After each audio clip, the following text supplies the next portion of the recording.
খেজুর খেতে তো আমরা সবাই পছন্দ করি, আর আমরা সবাই জানি খেজুরের উৎপত্তি আরব দেশগুলোতে হয়ে থাকে।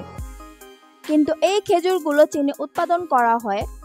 আমরা সকলেই জানি চীন যে কোনো জিনিসকেই খুব সহজেই নকল করতে পারে, যেমন চাল, সবজি, ডিম, ইলেকট্রনিক্সের জিনিস এবং পুরো একটি শহরকেও চীন নকল করতে পারে।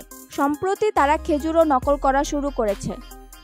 চীনে জুজুবি নামে একটি ফল চাষ করা হয়, যেটি দেখতে অবিকল খেজুরের মতোই। ধারণা করা হচ্ছে এই ফলটিকে তারা খেজুর বলে বিভিন্ন দেশে রপ্তানি করছে। বিশেষ করে তারা ভারত, পাকিস্তান, বাংলাদেশকে টার্গেট করে এসব নকল ফল তৈরি করছে। ভাইরাল ভিডিওগুলোতে দেখা যায় খেজুরের মতো দেখতে ফলকে তারা খেজুর বলে রপ্তানি করছে, কিন্তু এটি কতটুকু সত্য তা নিয়ে অনেক সমালোচনাও আছে। জুজুবি ফলটি মূলত বড়ইয়ের মতো, কিন্তু বাইরে থেকে দেখতে অবিকল খেজুরের মতো, খেতেও খেজুরের মতো না। ধারণা করা হয় জুজুবি ফলটিকে শুকিয়ে চিনি মিশিয়ে এটিকে খেজুরের মতো বানিয়ে রপ্তানি করছে চীন, কিন্তু কোনোভাবেই এটি আসল খেজুরের মতো না। খেজুর একটি সুপারফুড। স্বাস্থ্য সচেতন মানুষের কাছে খেজুর অনেক পছন্দের খাবার। যারা মিষ্টি পছন্দ করে না তারাও খেজুর খেতে পছন্দ করে।